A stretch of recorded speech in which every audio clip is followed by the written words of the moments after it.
mic. Hey, everybody, welcome back to 22 Panels. This is the podcast that aims to examine, explore, and elevate the medium of comics. I am Tyler, and across the interwebs from me is Eddie the Cat and Tad and Phil. Hey, guys, how's it going? Hey, It's morning. go it's going pretty good. Tyler, I have to ask you a question though. Yeah. Over your right shoulder, there's okay, left shoulder. Okay. Yes. There's like a red thing that hmm looks it almost looks like a screen burn, but I know it's not. What actually is it? Because it's something in the background, not a screen burn. I Yeah, see it a it is a bucket for dirty diapers. Okay, Uh, there we go. I awesome. have it propped open like that because it tends to smell all week. I I mean, Okay. see. we change it daily, but Right, you right, know, right, right, right. so it is airing out back there. You can see it propped at an angle. hmm And then tomorrow I'll put a bag in it and get started with Right. the I mean kiddos. that makes sense, but just Yep. the particular angle that it was at and the fact Yep. that like it was a deep orange in the middle and a lighter orange on the outside, like Yep. except for the fact that it wasn't changing and it's like it looks like a screen burn, Yeah. but I know it's clearly not a screen burn. So what is it? So as you can see behind me, we do daycare in our house of that. My office here is also doubles for the changing room for the babies Yeah. because we Okay. Okay. we have to have diaper changing in a separate room for where the kids normally are allowed You to. don't want the poop in the same room as the kids? Nope, that is a no-no. Yep. What And kind so what kind this of backwards whoever ass region do you live in that we keep the whoever poop away from the so do food? you see I was that gonna say, gate? That yeah. gate, that gate is taken down right now. Normally it's over here, hmm so the toys behind me on this side get played with, and the kids can't come over here to the diapers. Okay. Mm. So my Where the question good is, stuff does is. RFK Jr. know that you're doing this newfangled health stuff? Yeah, no, I ran Has into it someone been the other day. approved by the current CDC? Oh man, listen to this. This is a true story. Someone came into my store the other day and was complaining about Trump, so I thought they were an ally. No, no, no. They want RFK Jr. as president. And I was like, Yikes. what? I'm like, that man's a freak. Yeah, no. Okay. We Yeah, need we that, need a that meant president with less brainworms, not more. Yeah. yeah. Oh Trade the man, dementia for the brainworms? I don't know. I was like, I had to hold my tongue because they were a customer. I'm like, But did they need yeah. to be a customer? Yeah, you're right. But I have to build my community first, right? That's Because fair. comic stores are all about community, not really sales. I mean, once you build the Well, community, yes, sales but will happen. okay, then here's the thing, Tyler. Mm-hmm. Um, how do you prevent a bar from becoming a Nazi bar? You kick out the True. Nazis. You kick out the Nazis. I get Yeah. it. Yeah. Right. And like the first Nazi. Yeah. Yeah. Yeah. Before they act unreasonably. I've heard a few Oh, stories of that. guys, it's pretty clear that my store is the unofficial LGBTQ headquarters in this Okay. Awesome. area. Nice. Okay. Um, this guy just didn't know what he was walking into. And then when Okay. he came in, there's literally this was yesterday. There's literally three trans people. Either Mhm. one of them was playing D&D, one of them was coming in because he lives upstairs above my store, and the other one was a brand new person that I hadn't seen before who was introducing themselves to me as trans as this guy is telling me this. So it was really funny. Um, Well, uh, for before he comes next time, you need to Yeah. like create a Maha sign, but come up with new words for it. So like, make well, that could just be America, any sign. make America human again. There you go. Um, with Oh, I'm just with imagining what conspiracy theory that's a slogan for. Oh no. with Ah, some way to imply that kindness and sanity are preferable to. Well, no, you need a so sign for Mama, make America mutants again. I mean, you can so definitely have one of yesterday those again. yesterday I so we had Laverne is very small, you guys, 5,000 hmm people. And so yesterday we did have three trans individuals in the store at the same time. That's And awesome. I said to my wife, I said, this may be Laverne's record for most trans in a single space at the same time. There you go. Breaking boundaries. Here's the biggest question: do they even all live in Laverne? Because it Sounds like may have been the entire Laverne trans population I plus a don't think friend from out of town. I don't think it is. Laverne is very artsy and very culturally Okay. weird. However, Okay. we are in a red part of the state. So mm, Minnesota is blue. Our corner being so close to Iowa and South Dakota is red. Laverne mm. itself is pretty blue. So I mean, it's just Okay. weird. You know what Okay. I mean? It's an Gotcha. interesting medley you got going on. But Yeah. Yeah, Yeah. Yeah. it's a constant back and forth over like that kind of stuff. yeah, But I do think, Tyler, that I mean, aside from I mean, I hope you already have signs or stickers that indicate that it's a safe place for the people that you want it to be a safe place. But coming up with something tongue in cheek to have up somewhere to like actually send the message to the like uh, actual MAGA people, not the Trump hangers on, that this might not be your place. I know. Uh, it's always funny when people come in that you definitely know that they're not on board with your particular Well, I viewpoints, just you mean know. that it allows it to be a situation where like they walk in and go, "Oh, maybe I I should got just leave," just leave.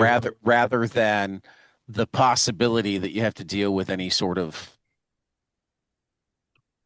Yeah. inanity. Yep. Um, I get it. This is where I will actually plug a new comic shop in Chicago that I finally got down to yesterday, Sheep Cult Comics, Sheep which Cult is Comics. yeah, which is actually it's on Milwaukee Avenue, pretty much right between Challengers and Quimby's. So like we're creating a comics district. nice. Myopic Books is down there too.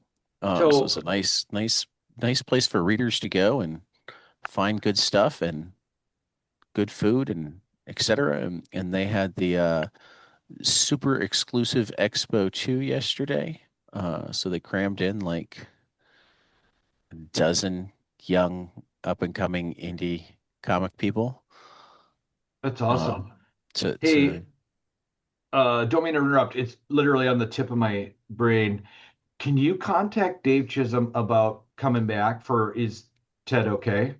Yeah, no, I need to. I Because keep forgetting. he and I were connecting on Facebook the other day, and I said we have a joke about him doing a cover about Is Tad okay? And he goes, "Oh, I love Tad. I got to get back on that show." And I'm like, "Okay." So you should reach out. I will start writing that email right now. Yeah. Um, so some comic news. Yep. Um, did you guys see the Matt Kint Oni 100% human made?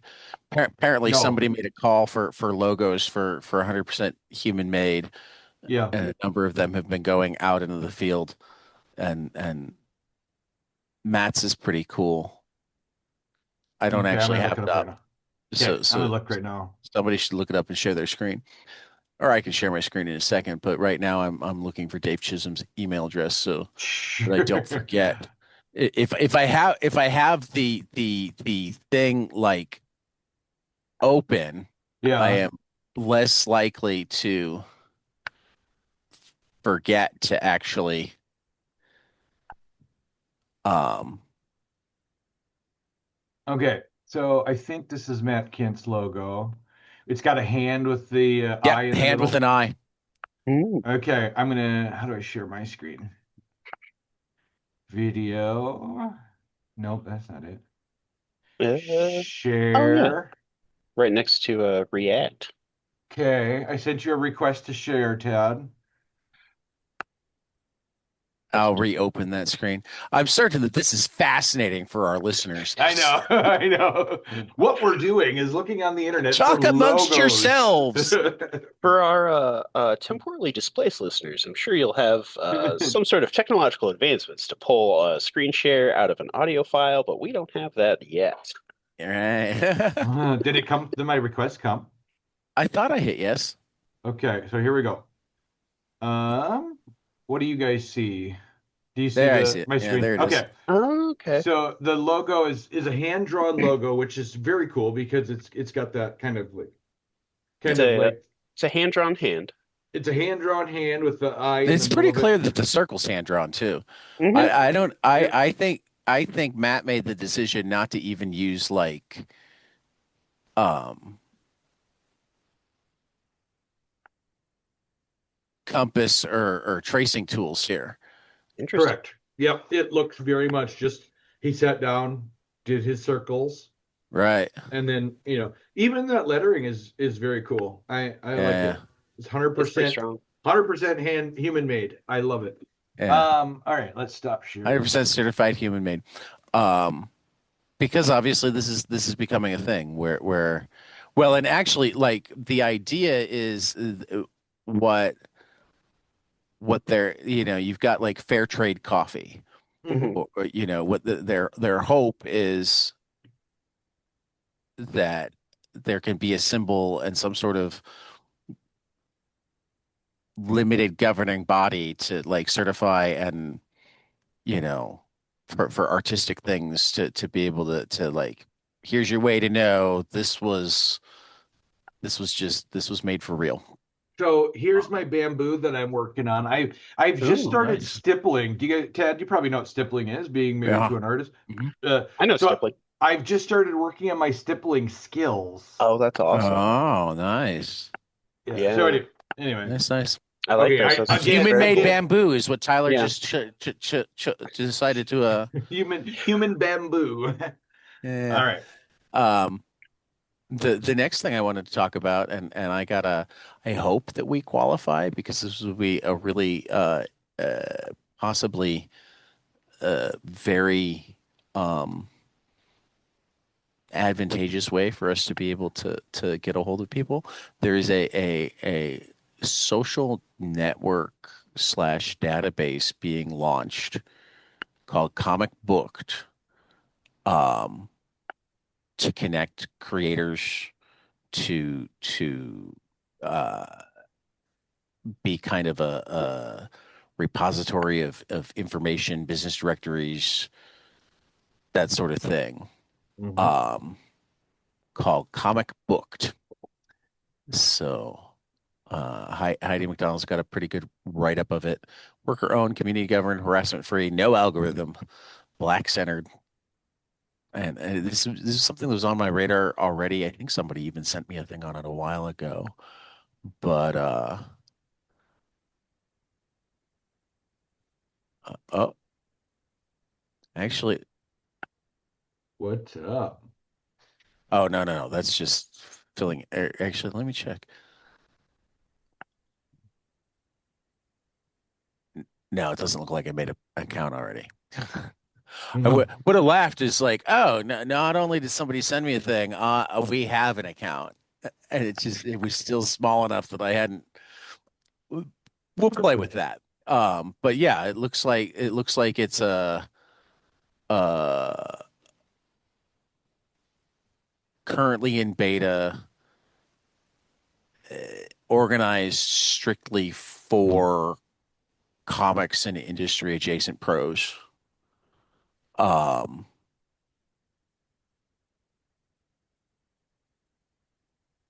Social network type site. That's cool. That sounds So interesting. Yeah. That's very definitely, interesting. definitely. I mean, it's definitely something that I've thought about a lot. Um, I think it would be really handy to have more ways for comic shop owners to trade craft. Um, it would be helpful to have more ways for shop owners to get in touch with creators to get in touch with each other, for podcasters to find creators, that sort of thing. Without having to climb through the crazy places. The cesspool that is the internet. Right. Uh, oh Yeah. man.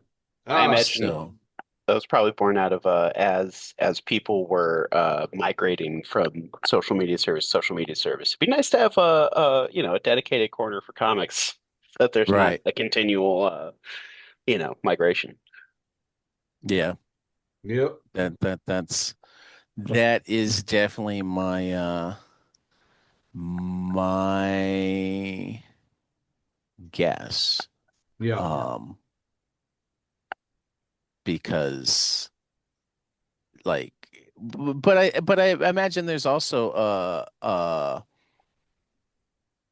an element of it where it's beyond just um and like I know the other reason that this had been on my radar is I want to try to bring the team in. Hmm. Um because uh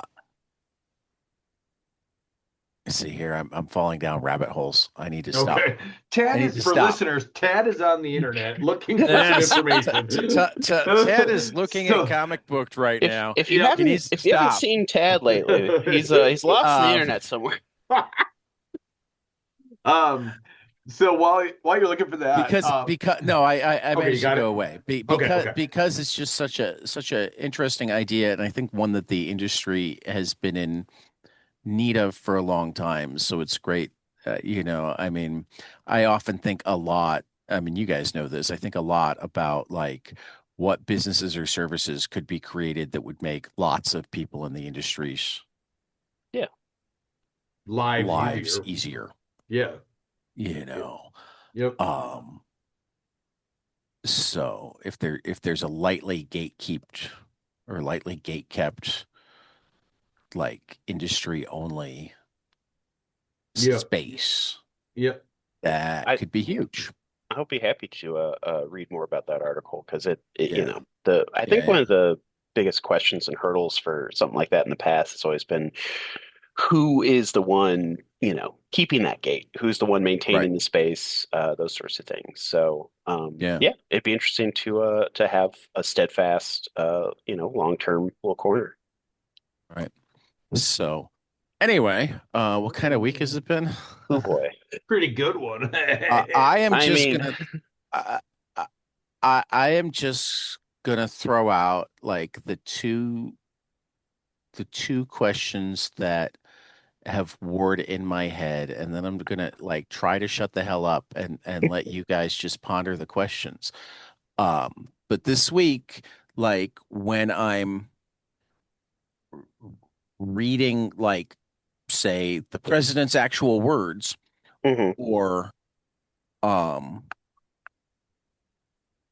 the actual words of the government of Iran or you know again, let's say just like news, factual stuff. mhm. Yep. Um, the thought that goes through my head is, uh, are we taking this seriously enough? Most of us know. Yeah. Well, I mean, Oh, Well, let, you let, let, let me finish because sure. on the other side, and this is kind of your answer and kind of my dichotomy. When mhm, when I'm walking around in the world and it's pretty normal, except for gas prices being higher, mhm, and it's like, or am I the one like in the twilight zone overreacting? How bad is it really? I mean, gas prices are up, but like, mhm. are we in danger? I mean, I know how I think I feel, but it's just a weird dichotomy to go between, okay, like if I you think actually allow yourself to think about news and politics and social contracts, social um What's the word I'm looking for? Well, okay, can I I don't my even know. I'll just let you guys go now. all right.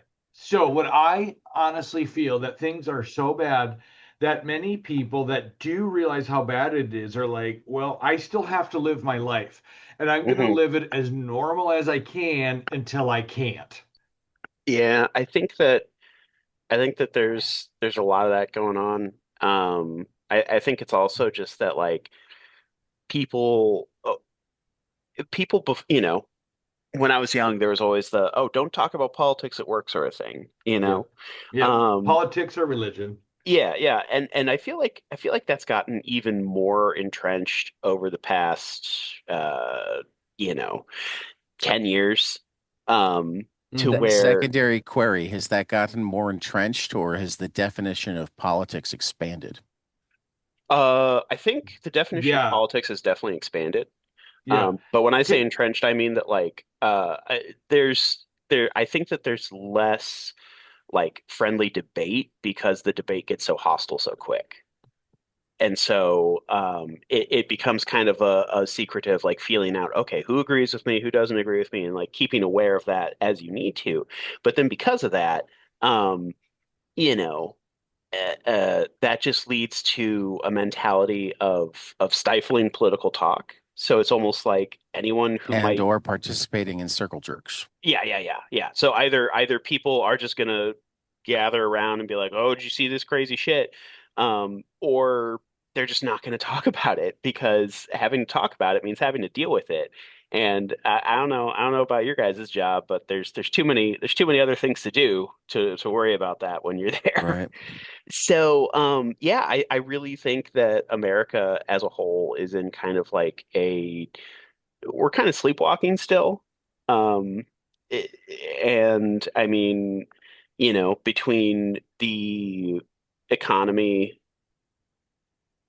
being a weird fucking thing that's, on the verge of a bubble bursting perpetually these days, um, combined with, okay, shit, people need to actually, because I think the mentality is like, I would hope that people think like me also think, hey, somebody needs to do something about this. And then the question as to who that somebody is, you know, slow and not always visible.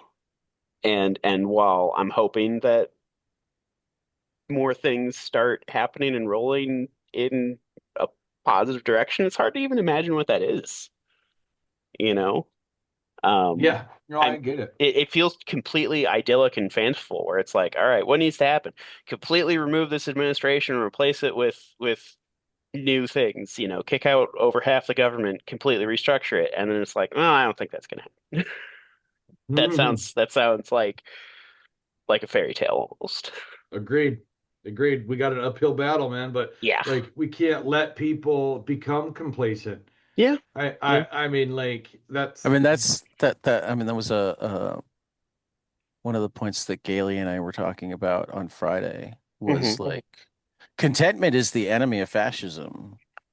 And yep. I believe that's absolutely true. If people are actually Yes. content, it's hard to turn them into fascists. Yeah. On the flip side, contentment is also um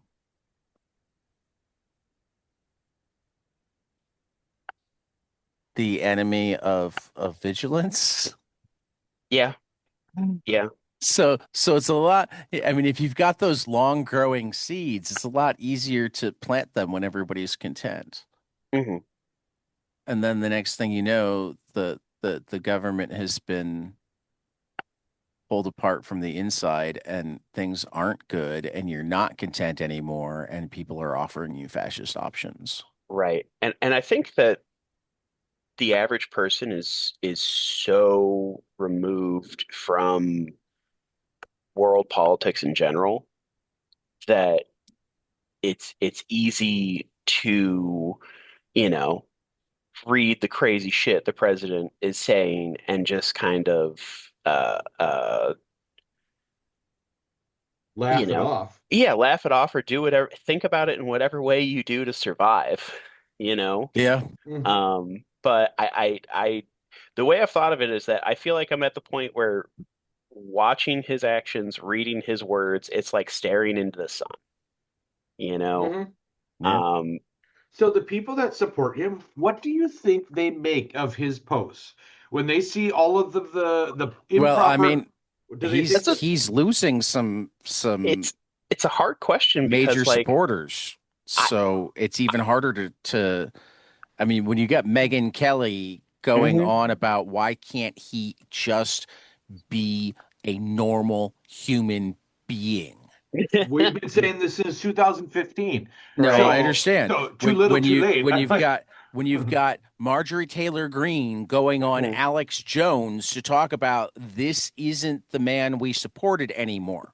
Right, right. When you've lost Alex Jones, that complete maniac, which is like, I'm sorry, who's let him in front of a mic again? I thought like that's, Unfortunately, he never left the mic. I'm sure, Is he but still have? He doesn't have InfoWars anymore, right? Or Yes, does he does. It's he does? still Okay. caught up in.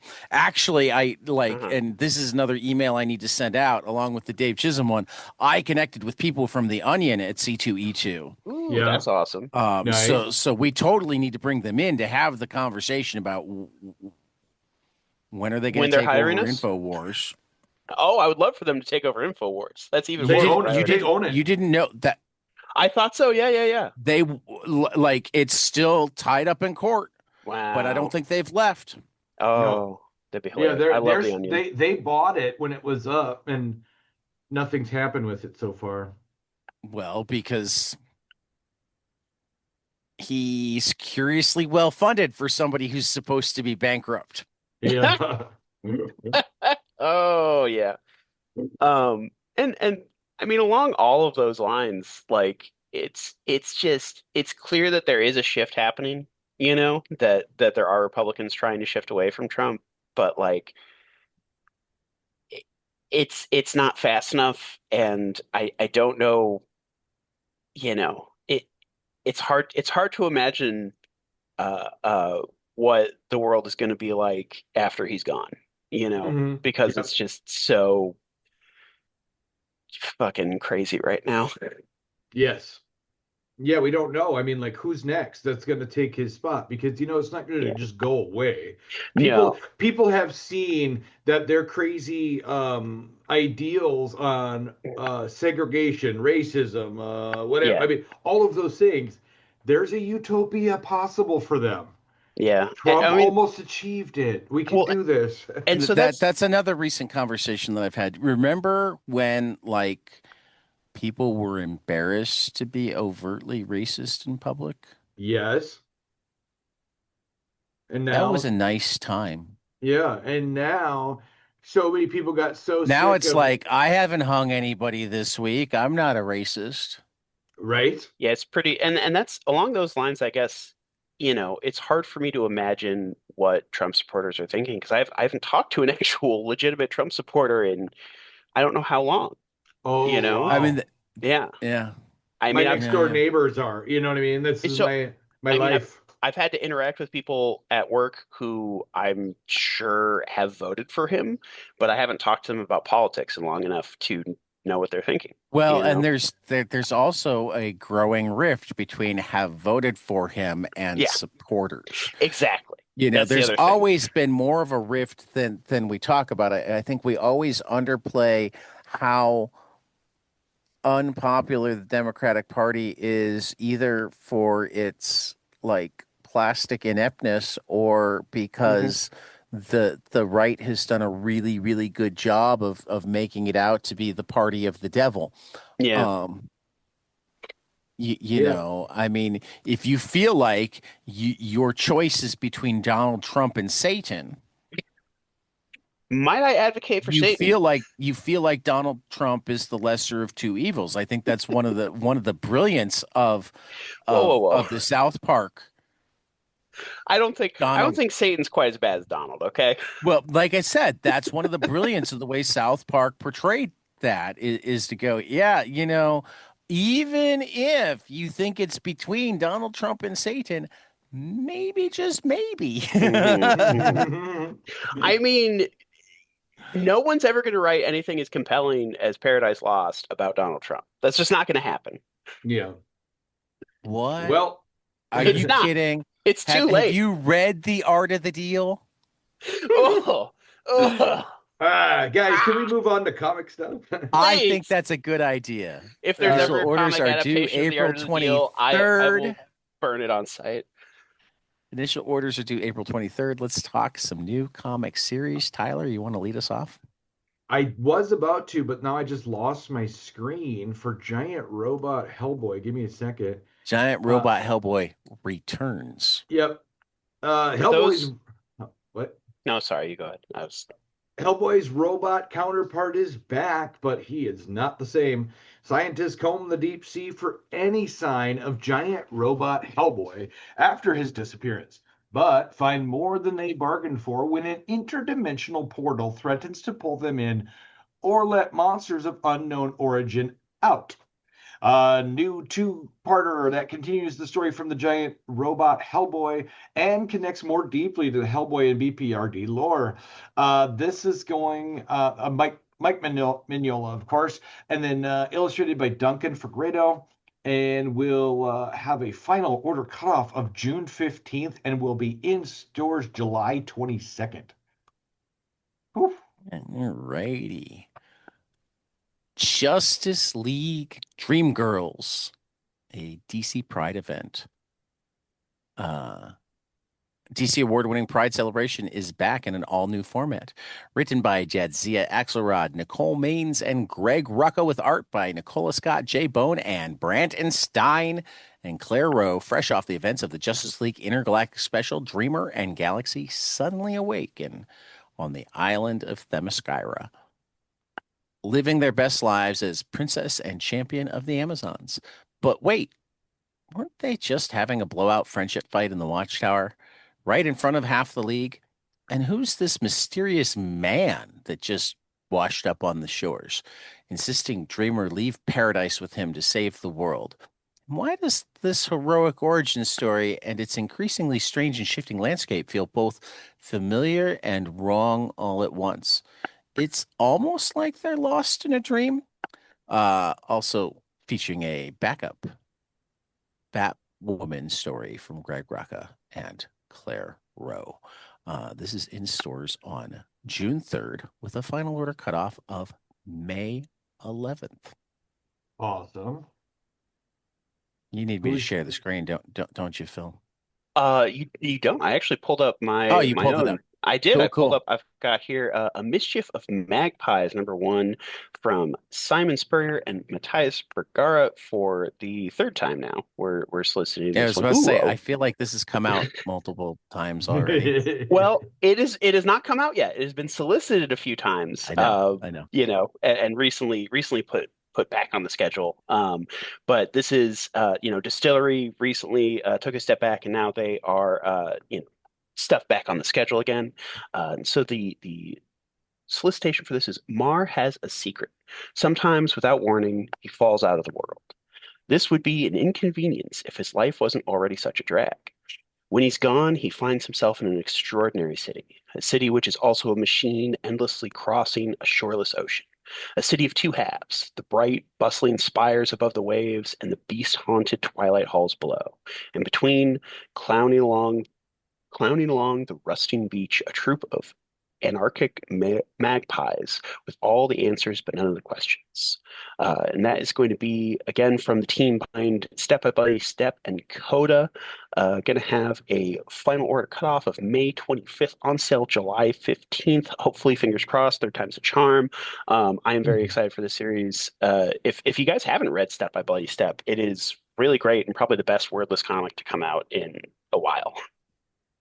What? Oh, I thought you wrote the best wordless comic to come out in a while. it's wordless. Oh, it Boring. is. Well, they do have words, but they're not English words.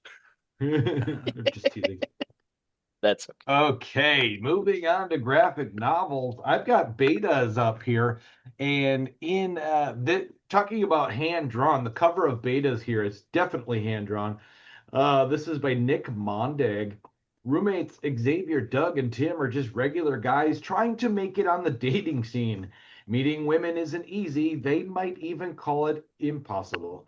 Changing social mores, dating apps, and good old-fashioned shyness cause misstep after misstep. Recent mixed signals at the restaurant. All three work at cause. Okay. Recent mixed signals at the restaurant, all three work at, cause a cascading series of rules and regulations, putting everyone on edge. Some people adapt, others dig their heels in, fleshing out a hilarious comedy about modern communication where bad faith arguments and self-serving directives clash, leading to HR reprimands and ever-expanding apologies. As friends and coworkers struggle to connect under these conditions, some become lovers while others become mortal enemies. In betas, Nick Mondag lampoons popular ideas around free speech, consent, and scold culture, all while asking, "Can ever learn to talk? Can we probably ever learn to talk to one another? And can we ever feel safe?" Final order cutoff will be May 18th and will be in shops June 10th. Right, next up we've got Face Meat from Bonton Taro. A headless, busty blonde, a face-stealing psychopath, a sleazy serial killer sculptor, a horny, handsome hunchback, a vengeful caterpillar cuckold, a torturous hangover in the pits of hell. Welcome to the raunchy and grisly world of Face Meat.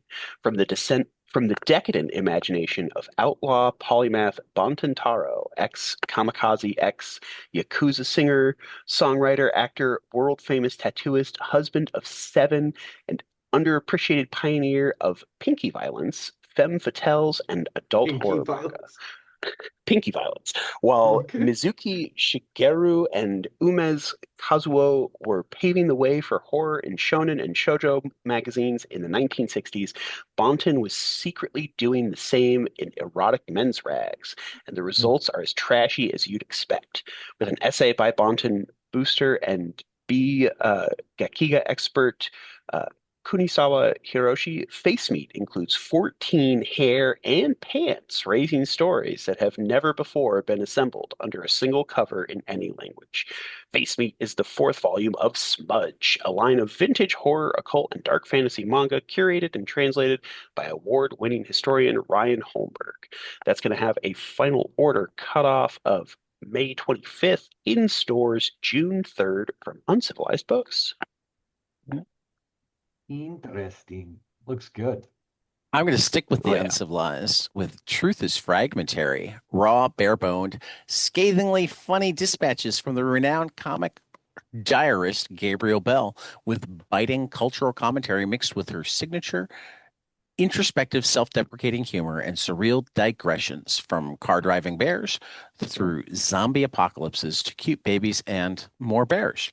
As she visits France, Sweden, Switzerland, Norway, Colombia, back to Brooklyn, and finally landing in upstate New York.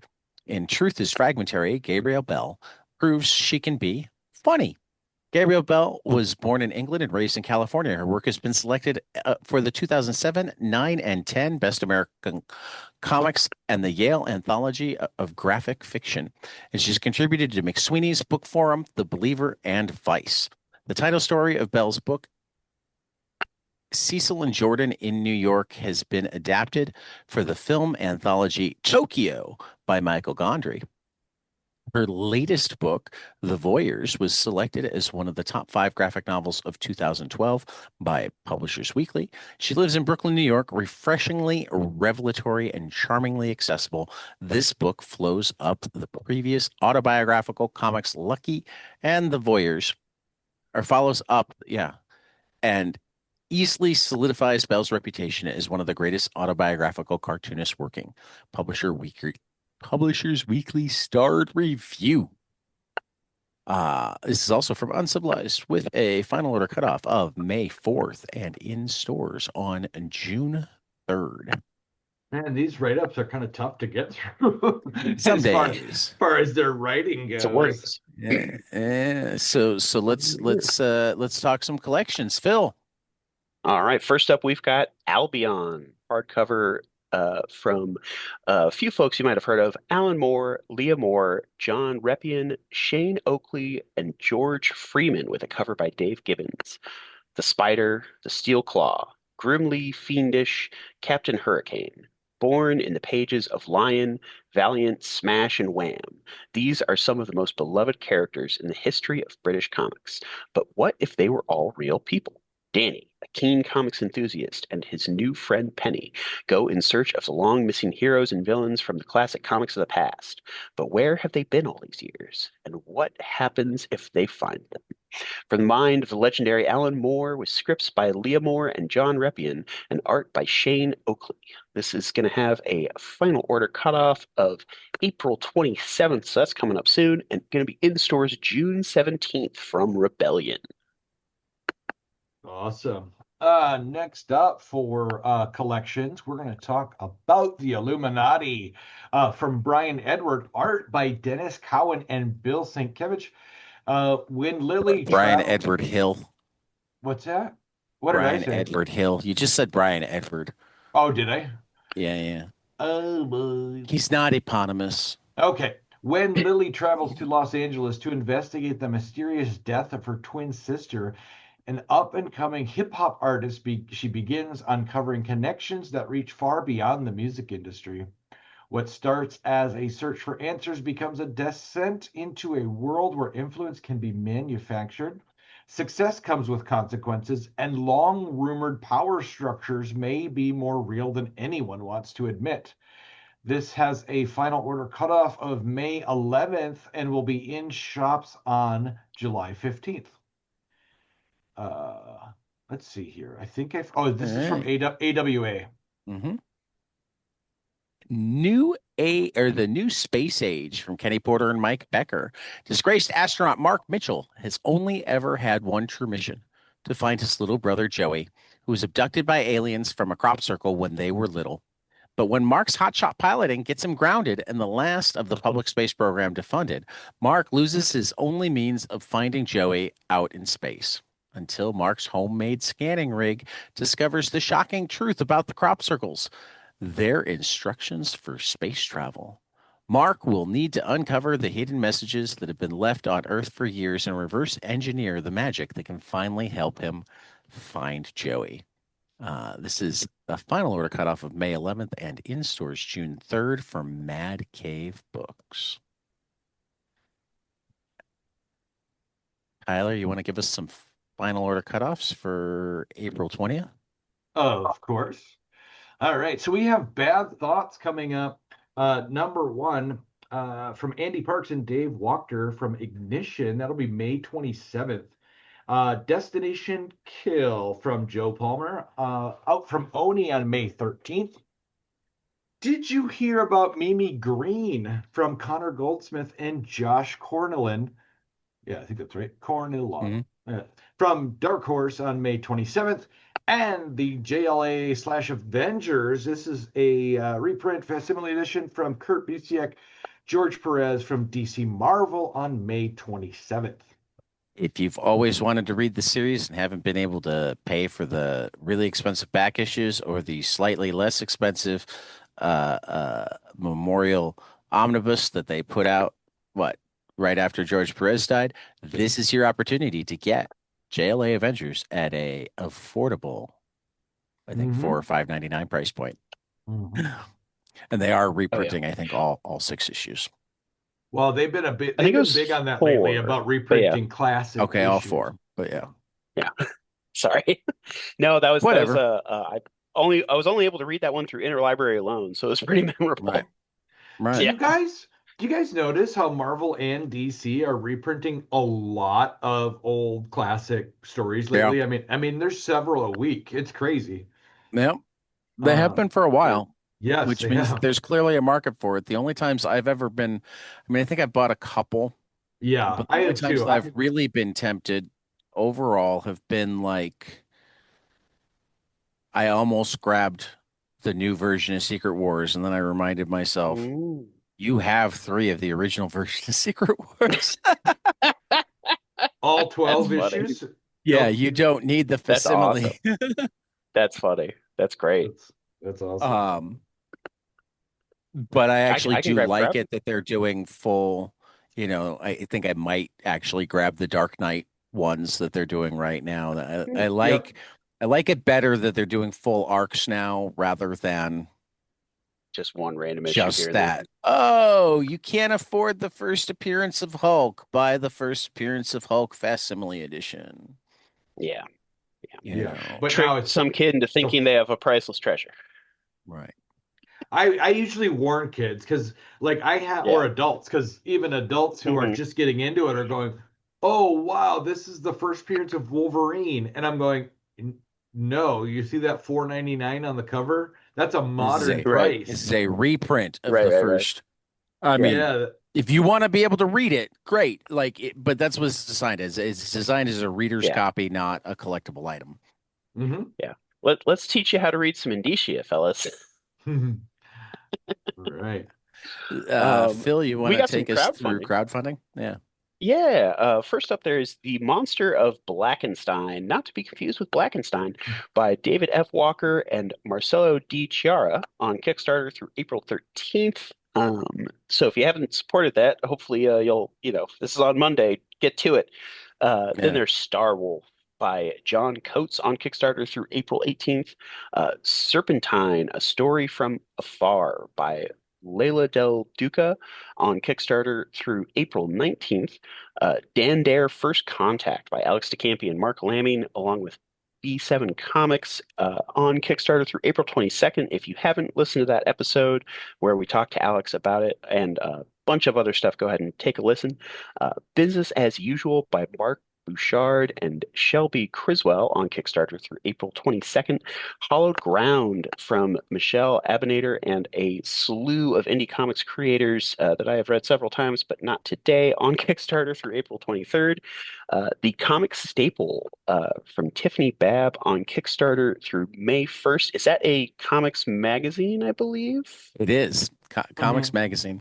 And then Yep. both Stefan Yeah. Frank's Complete Palomino and The Forgotten Divine from Mark Russell and Russell Braun at Ahoy are launching soon. Go sign up to be notified, but they get special treatment because they've already been on the podcast to plug their Kickstarters.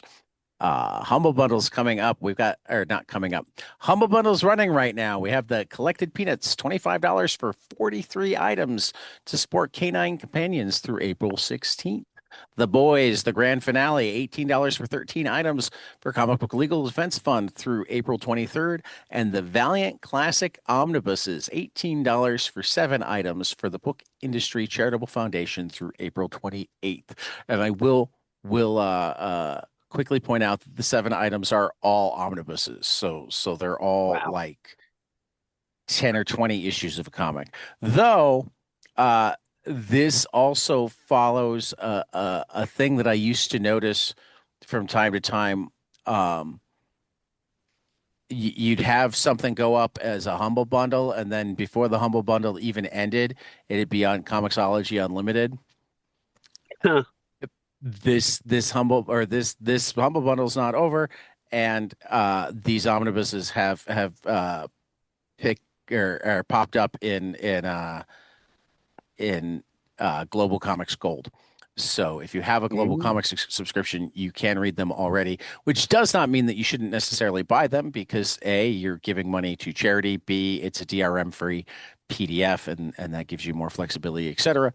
Um, but yeah, I always find it interesting when the publisher like, oh, I'm going to do a humble bundle and make it free somewhere else if you're already a subscriber.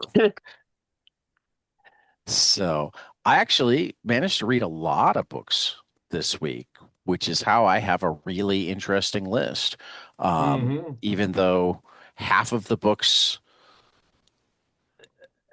I mean, I in a lot of ways I should have gone 9 this week, but I didn't feel like it. Mm. Um,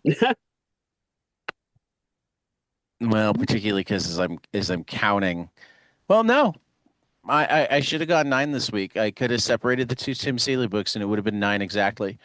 That Okay. I would have gone. So, oh well. Shoulda, Um, coulda, woulda. well, I mean, there there is one. No, there are 2 books that were really fighting for that 3 spot. Um, so yeah, whatever. I should name them now. Everyone loves a jewel thief. The new Tim Seeley and Aaron Campbell book, and Silenzio, the Victor Santos book that he does through his Substack Broken English. Um, we're both duking it out with Magina Into the Deep number 9.1 from Inio Asano on Viz for that three spot. But the top two were pretty like locked in. Bucketheads, the new graphic novel from Dave Baker and Nicole Gu is just so fucking good. They're brilliant. Everything they do together is brilliant. Everything they do not together is brilliant. But this is for my money, and I think theirs too, based on the both talking to them at C2E2 and the end notes from Dave. This currently is their masterpiece. This is the way more than the sum of its parts book. Pumpkinheads from Dave Baker and Nicole Gu. I brought up Sarah Gailey a couple times already. Talked to them on Friday. The episode is live now. Their new book, Neighborhood Watch, #1, came out last Wednesday. Sarah Gailey and Haining at Boom. Another just fantastic book. And I brought up Magina Into the Deep from Inio Asano. So, Phil, take a walk. Yeah, I am. Only slightly hurt that Die Loaded #6 didn't make your top three this week because that one was. I mean, it would have been #6. I mean, I'm okay. #6. All right, all It right. would have been #6.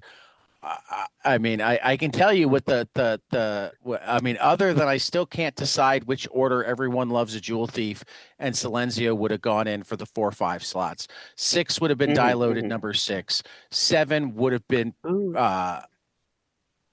Free Planet. 8 would have been Pretty Hate Machine, and 9 would have been Star Trek Lower Decks. That was really good. Nice. Lower Decks was really funny. Lower Decks is always really good. Okay. It's funny. I'm not a huge Star Trek guy, but I keep hearing good things about that. So, I didn't used to be a huge Star Trek guy. Thanks, until Cantwell. you got the crash course from hey, thanks, Cantwell. Phil, Lower Decks does not feel like Star Trek because it's funny. It's more humorous. I actually feel and this is one of the places where it's brilliant. Like, and I'm more of a newbie, but I know I'm not alone in this feeling. I actually think it feels like the best of Star Trek. I agree. I am interested in it. Yeah. Well, but what I mean is, like, when Star Trek is at its best elsewhere, it feels a lot like Lower Deck feels. So I don't. I think for people who are really casual about Star Trek, it cannot feel like Star Trek, and for people who are deeply immersed in Star Trek, it really feels like Star Trek. Just like with the humorous side and dealing with aspects that you don't see as much because you're generally on the command bridge, and Lower Decks is those people that we don't see that often. It's kind of like the Red Shirt which usually series. makes for interesting storytelling for sure when you follow the lesser known characters around. But this issue really smacked me in the face. It was really fantastic. It was face smacking. Yeah. Oh, we're back to Die Loaded #6, right? Back to Die. Yeah. Back to Okay. Die Loaded. Oh no, I thought we were talking about. It was a great time.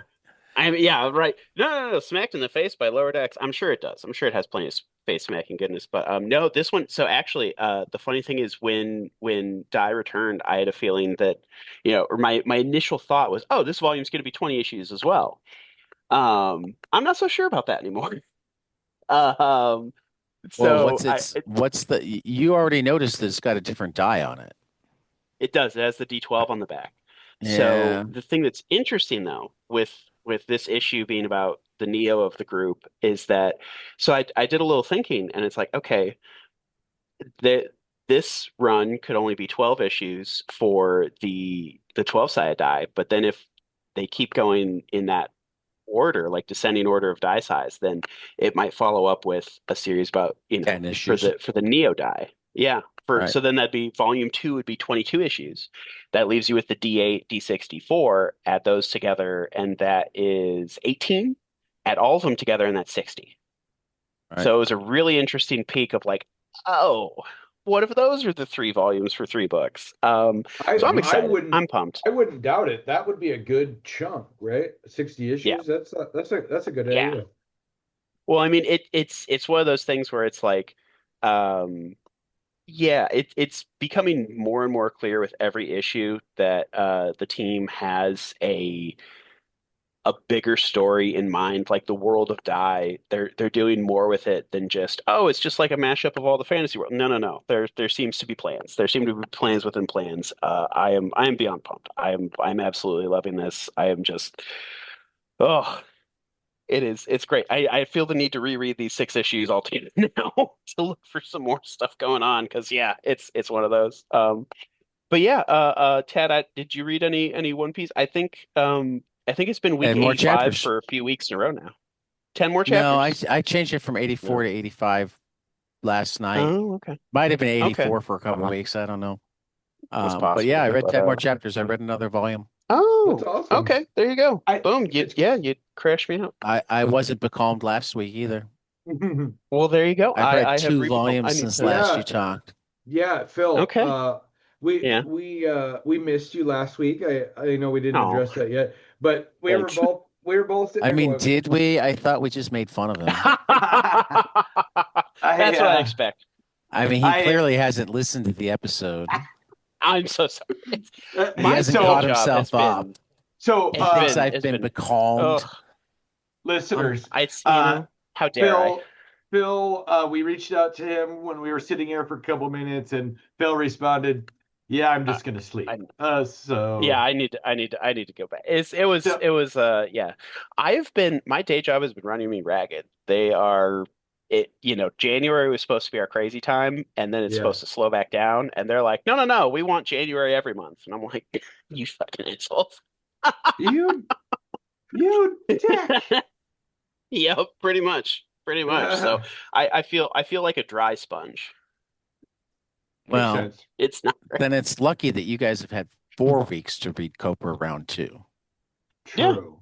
Did you absolutely. manage to fit it in, Phil? Did you Yes, do yes, I that did. homework Yeah, assignment? Okay. I did. I So, did. as we move into great responsibility, we have all read Copra Round Two. hmm Because I managed I'm to on squeeze board the that Cobra into. train. Oh yeah. It's a I great one. This is the where I feel like we it got all the mini really origin stories, or at least the meet the characters deeper. I always Hmm. like it hmm when that's a format that you see from time to time that I like a lot, where it's like hmm big adventure. Now dial back and learn the characters. Like we learned them in we learned a little bit about them in I don't like starting. Well, I mean, I don't want to say I don't like So because it all here's depends on execution. But uh-huh. like I think my favorite way to meet new characters is to first meet them in the environment that you're going to spend the most time with them in, and hmm then get to know how they got there Right. And I think relatively this quickly, and then mhm. just continue in your environment. I can be bored if you spend too much time getting them to where you need them, and I can be annoyed if you spend too much time before you really let us know how they got there. Mhm. And I So think it's funny this is how a good format that's to me. your that's your standout of getting to meet the characters more because I feel like this is where the book like in volume one, I feel like there were toes and hints that hey, this is a lot like Suicide Squad, but we're going to go in different places as well. And I feel like those hints turned into like into the deep end, spending most of this volume in another dimension, Right. and by the end taking it back to the personal and the motif of revenge. hmm Um, so yeah, this is absolutely where yeah the I book know, takes its Eddie, that premise you and think I shouldn't stack comics next to the desk, but I do comic things at this desk. Oh, he threw the This cat. is where he threw the cat. I Comic have stacks to are believe particularly easy for cats to knock over because Okay, they're yes. listeners, they're listen. thin and Listeners, Chad picked up his cat like a yeah, football, right? And just kind of, I and assume, onto the bed. You onto I the I bed, and he I completely happen to landed remember on there's a his bed there. feet, and he's you already Yeah. back where you he you wasn't toss the supposed to cat like be. toss the cat like a missile, and not very hard, but it was still funny to watch because I had It no idea was. you were gonna throw your cat. That was like a free throw kitty Yep, right there. it was like, Yep, right on the uh, bed. Oh no, I know we And know there's a and bed. this is how much We good it did. oh, he's Yes, right and he's back. right back into trouble. Oh yeah. I am familiar with cats, and it usually when they find out, oh, you don't want me to be here, that's exactly where they want to be. I know. Hmm. Oh Oh, man. Yeah. but yeah, Tyler, how'd you take to this volume of Copra?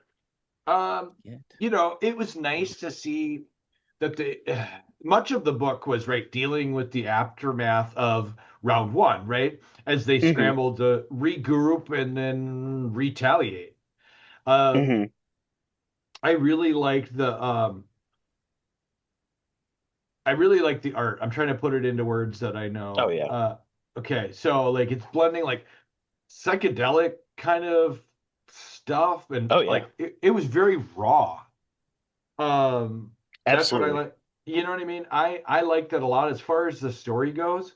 Um, I like Rax, so that was a lot of fun to see. Oh yeah. The story there about what's going on there. Um, I'm not very good at recapping what I was talking reading, but That's okay. but this finally broke away from the Suicide Squad's trope that I was talking about for round one.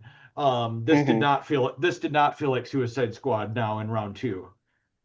To Right. me, Yeah. That I mean it's definitely more interdimensional and weird and starts feeling more like Doom Patrol, you correct. know? Yep. Starts moving in those sorts of directions. But like that to me, again, it's like I feel like that's such fertile ground for this being like not quite superheroes. Correct. And then like Yeah, it's the very the avant-garde way superhero. yes, yeah. It's like one of those where it's like, hey, I think and I'm just kind of now thinking and clicking that most of the time when you see off-brand superhero universes, they very quickly establish, okay, here's our Superman, here's our Batman, and then if they reference Marvel, like, oh, here's a Spider-Man type guy. This is like, I can't even imagine there being a Superman in this world, you know.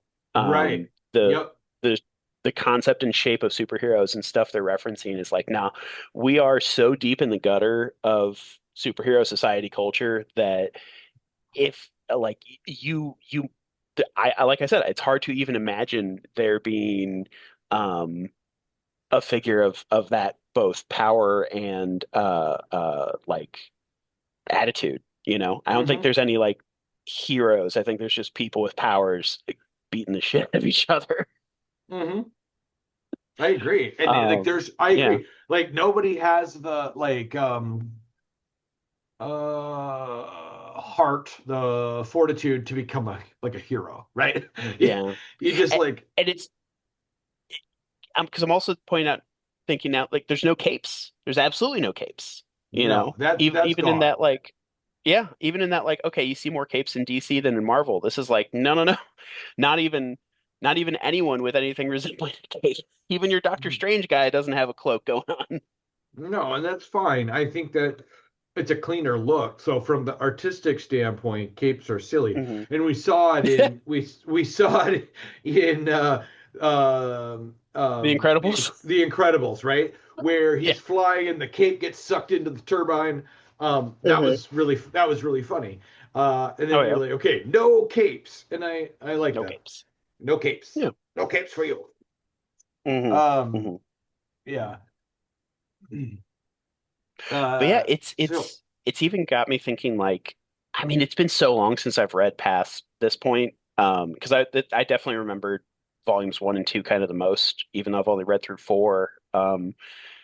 Kind of where the series is going to continue going, mhm. which aside from it being like just an absolute slugfest, it's going to you know, at this point, I'm like, wow, this is an absolute fucking roller coaster. Yes. Um, that for you know, hard to see what's going to happen beyond the violence You in an know, exciting way. there's no mistaking, and I know this is not brand new, but Hmm. there's no mistaking that this is hand drawn. When you Oh look at yeah, right, and I love that you back to can see 100% human made.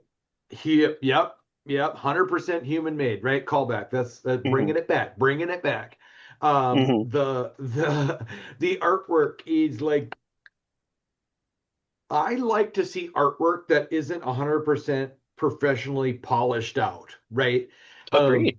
Yeah. you know what I mean? And there's like a panel in this where it's done with just a pencil and shading of the mask. I don't know which page it Hmm. is, um, but it kind of feels like a high school kid is drawing it or a middle school kid, but yet it's better than that, right? But it's Yeah. got this like it's got this very honest feel to the artwork. It's not pretentious at It's all. It's just like, here's what I'm drawing. right. It's you used the word crunchy before, Yeah. and Yep. I think that is super applicable in a really good way Yeah. because yeah, so this it's reminding me of back when I was in college. Hmm. I tried to find an excuse to talk about or write about comics whenever I could for any class. Hmm. So for one, I even talked about like, okay, here are the different stages of production, and it was really interesting hearing other people in the class and my teacher being like, "Wow, I didn't realize this is how comics get made. I didn't think about that." And I was like, "What? Did you think they just like drew the pictures in a lab like on fruit or something like that? Like that's just." Yep. Of course, Yep. this is drawn by people. Of course, it has to be planned, you know? No, Um, that's why we need So, the made by guys, people badge. my daughter wants to yes. show you guys her dress. Okay. Oh boy. Can you look at your screens? Ooh, She's getting ready to go to church, very and she's cool. Very got pretty her. dress. Nice. They all say very pretty dress. Thank you, she said. Now she's walked You're away. welcome. You're welcome. She's been But yeah, and validated. Watch that, right. Tyler. And That was then kind of funny. She comes over and oh, she's just shows her dress. It's cute. it's like I need to be, yeah. You don't But yeah, necessarily but want to raise your daughter to feel like she needs validation from strange men. I think that's yes, agreed. That's more of a society problem than anything these days. Funny. You know. I mean, But yeah, we were allowed to say that's a very nice dress, but you should have been turning to her and saying, Raina, it doesn't matter if they like your dress. Do You're you right. like your dress? Then it's a nice dress. Yeah. I'm um, sorry. See, that's okay. I That's okay. only do that because I know that Tyler has headphones on and Raina can't hear what I'm saying. No, no, she can't hear a thing. And And more she's importantly, gone. neither can Peggy. Yeah, they're I'm over just there. I'm like, do we need to find a feminism for 7-year-olds pamphlet and put that up with this episode? Yes. Yeah, I like Yep. that. I like Yeah, that. I'm certain that it's out there. Feminism for yeah, 7-year-olds. If you have that'd be made cool. the feminism for 7-year-olds comic, please email it to us at 22panelspodcast@gmail.com. We will feature Be it a good one. Yeah, prominently. yeah. Mm. I we'll We'd get love that to have you distributed. on. If you haven't made that comic yet and you'd like to make it, feel free to do so and then email us at 22panelspodcast@gmail.com. And we'll This have is you on to talk this is about it. also one of those moments where I think, is Nimona a good book for 7-year-olds? Because It I is. feel like, yeah, It Oh, it's I'm tough is. not just because I'm familiar. What like, is that? What's You don't Nimona? know Nimona? Nimona? That Andy was Stevenson? Nate Stevenson's. Yeah, yeah, yeah. One of his Yeah. first books about a Yeah. shape-shifting girl who teams up with like a knight Well, supervillain guy. and for It's that really matter, funny and really heartfelt. Tyler, do you have a Netflix. I mean, yeah, Netflix, No? but I wasn't counting. The I'm a movie. book guy. Right, I know Um, you're a book guy. It should be on Hoopla. it's I'll a look for it. store, Phil. Stop Oh, a going in store. directions that aren't where I'm going. Does he have a store? Barnes and Noble. Uh, do you have a what what distributor does it come through? Because do you have a? Come on, it's your damn email. How is the name of Simon and the Schuster. HarperCollins? Oh, maybe I'll have to look because I've got a few different book publishers that I'm ordering from, so I'll check. Okay. Because I got an email from our guy there that there's an additional discount and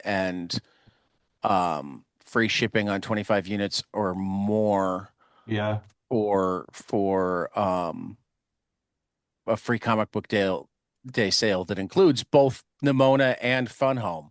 So now's a good time Oh, to wow. to like stock up on those Yeah. if you want Yeah, to. those are both good And they're both options for.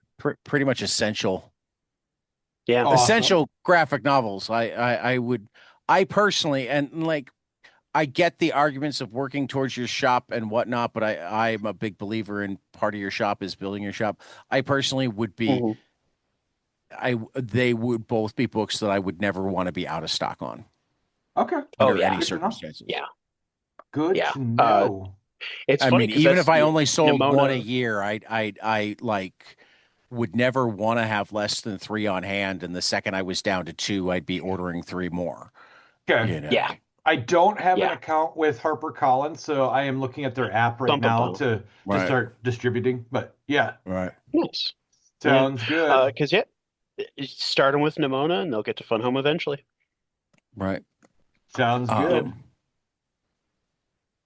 All right. Let's I think HarperCollins does I forget if HarperCollins is the one that does first second as well, or if that no, that's Macmillan. Macmillan Mhm. does first second. guys, do you mind if we start moving on? I am starting to get a really migraine No, coming no, on. I was actually Oh about to yes. take us on. Okay. I can feel it starting and I'm like, oh God. Right, Oof. right. So I mentioned earlier that I did a fair amount of reading this week, including some advanced reading. So I'm going to start with books I know are spectacular, which is Yes. Dead Teenagers #2 from Jude Ellison S. Doyle and Caitlin Yarsky at Oni. It's I really didn't good. ask I for would have put that on my number one. I well, almost did. but I know that it's spectacular, so it doesn't have to be listed anymore.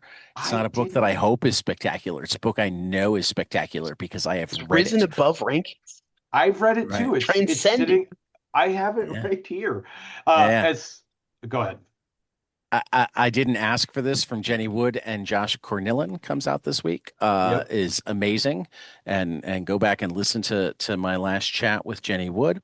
Um, and Narco #2 from Doug Wagner and Daniel Hilliard continues their batshit crazy Can awesomeness. can I tell you, Um, Narco number two, I feel like in the plastic universe, this is this could is shaping up to be the best. I I think. mean, I feel like almost every volume of the Plastic Universe ups the ante from the one before. Yeah. Yeah, I could see that. I think the Uh only the only one that I would even like question that is I don't know if I like plush more than vinyl. mm, the art school serial killer miniseries, I that was okay, but Oh, I um loved that. you did. Okay. I did. I loved that. I am really enjoying Narco. So very Yeah. excited. Uh, check that out. So among books I haven't read that I'm really, really looking forward to, and therefore hope will be spectacular. Hab #1 from Joshua Dysart, David Lapham, Bill Sienkiewicz, Jacob Phillips at Bad Idea. And like reading those names together, just, I mean, that alone makes me know that it's probably going to be spectacular. Yeah. I can't imagine Dysart, Lapham, Sienkiewicz, and Phillips working on a book together and not having it be spectacular, but I haven't read it yet, so I don't want to guarantee it. I did see an extensive preview during the Bad Idea panel that happened right after the Cool People Talking Comics panel. So, but it was a wordless one. So I know that the art is spectacular. hmm Night City #3 from Matt Kint and David Lapham at Dark Horse. I feel like this is another cheat. Matt Kint, David Lapham, of course, it's going to be fucking spectacular. Hmm. And Um, Night City has been great. oh my God. 1 and 2 are spectacular. Yeah. Oh my God. Yeah. And then Tigress Island #2 from Patrick Kindland and EPHK. I Uh, I I was looking forward to Tigress Island #1, but I didn't fully know what to expect from it. Um, I was expecting it from the cover, and so judging a book by its cover, I got what I was expecting. I yeah, but knew I got more than that too, I guess is what I'm saying. true. I mean, for those that don't know, Tiger's Island is definitely an Epstein Island kind of story. Well, Uh, well, but it's also it's got it like leans into the prison exploitation drama or genre from the 70s, that sort of thing, you know. I mean, it's designed to be like a trashy, Exploitation. sexy exploitation thing, right? yep, yep. Um, but as I somewhat expected and therefore wasn't completely surprised, even though he'd also acted like it was going to be just a trashy exploitation thing. It's Patrick Kindland, so it's more than that. Mhm. So that has me really looking forward to issue 2. Yeah. Um, I'm a big fan of the artwork with the girls' faces being yep. pretty plain. Like they're all just Mhm. faceless, Mhm. automatons. But Well, but EPHK does. I want to say they're. Yeah, I need to. I think I've read Harpy, but I need to like go revisit Harpy, which was their breakout book at Living the Line last year, the year before. hmm. Okay. Um, so yeah, Paris-born child of the '80s is how he is described at the Image website. That's cool. Awesome. So What yeah, else is coming out? Let's see I here. mean, poem strip, Collections. including an explanation of the afterlife from Dino Bazzotti at New York Review of Books, is the other one that I'm really looking forward to. But it's a good week. We got some Absolute Batman, some Alias, some Batwoman, some Catacomb of Torment, End of Life, Future Is, Kill All Immortals, Knock All the Comics Off the Desk. Which one of Where those isn't actually a comic title? Lobo, Ordained, Rat City, Ultimate Wolverine, Uncle Scrooge, Where Does the Rainbow End, Wonder Woman, and Wind. So I'm digging this week's It's quite a comics. full list. Yeah, hmm. Looks great. Real digging quick, this week's I was comics. curious. So you're because I haven't read any of Doug Wagner's books, so I was figuring I'd give it a shot this week. Is the reading order plastic, vinyl, plush, fashion school serial killer, and then Narco? There's You one there's you one more in skipped there. there's a like plastic prequel. I forget what the Oh, plastic. So Uh it's plastic. uh-huh. and then Plastic, vinyl, plush, plastic, plastic and then there's something. there's a subtitle to that plastic. Right. Okay, And then I okay, was a fashion school serial killer and now narco. okay. So Narco's book 6, basically. Yeah. If Though they're they're only okay, loosely tied together. sure, You sure. you may see a character from one of the other stories, but Right. it's Tied they're all together, yeah. tied together as loosely as Wagner Sanity. Yes. Something like that. Yeah, that sounds about right. Hey, I love Doug. He's very I do down to too. earth in real life. Yeah, He's he Uh he's seems like great. a really cool guy. He's great. yeah. All right, Phil, what do you got for giant size trade waiter? My giant size trade waiter pick of the week is Ancestral Recall by Jordan Clark and Adagun Ilhan at Ahoy Comics. Sounded really interesting. So yeah, that was my pick. That's my one. Yeah. Awesome. I think I only managed to read the first 3. I have them all, but I think I've only read the first 3 single Okay, issues. Um, gotcha. was planning on trying to do the series this week. So It's awesome. All right, guys. I am gonna lead us out because I am starting to see little what I call spots. So I'm like Oh boy. definitely knowing. stars. Tyler's Yeah. seeing stars. Yikes. It's So supposed to be little Oh boy. bird or rabbit sees stars. What is this? yeah. A little So bird, a so tweeting bird. I'm already What does the starting to. script say? So for me with migraines, it's all about the light. So I'm trying to, as you can see from my hood, I'm covering That's up. literally why I have these glasses. They're a special red tint that really helps minimize Oh, really? the, Yeah. the light related migraine. That's what I'm And keeps getting passerby from being hurt by your optic blasts. Well, true. I think of them more as my Matt Murdock glasses, but Hey, okay. Chad, I didn't write any notes down, but I do want to mention there is a comic coming out called Bible 2, Yes, I saw that. and it looks awesome. I feel like I'm going to let you be the one that digs into that because ever since, and we talked about it some when it was first announced, and Hmm. to me it looks like it will either be brilliantly satirical Yes, that's what I'm or counting on. an absolute train wreck trying to be Trying to be funny. satirical by being dumb. Yeah, well, I'll Do tell you you know when what I I read mean? I it. mean, there's some Yes. things that are actually satirical where they make you think about serious things, and there are some things that just try to make fun of things that are meaningful to people. And I can't quite peg whether that's going to be a second coming or the thing that just wants to make fun of Christians. I agree. And so, but And one is amazing, and the other I just don't have the energy for. So, Tyler, you're going to have to report back to me and tell me which one it is. okay. I showed it to my wife last night. I said, the Bible. What if there was a sequel called The Bible 2? And And it had unicorns and the lasers. cover is Jesus shooting lasers out of his eyes. He is riding a Nice. unicorn. It's ridiculous, but That does sound pretty funny. I hope it's I tongue mean, in again, cheek and I hope funny. that it pulls the satirical because Hmm. I think that the mark of almost any great idea is the ability to pull satire from it. And I think Yeah. that there are a lot of great ideas in the Bible. Um, but I also like there's mean making fun of people, and I don't get into that as Yes. much. And Correct. like Yep. it's just I, such a charged item that it could go either way so easily. yep. Agreed. All And right, I know. guys. I am going to get us out of here. Thanks for listening. It's been fun. This was episode.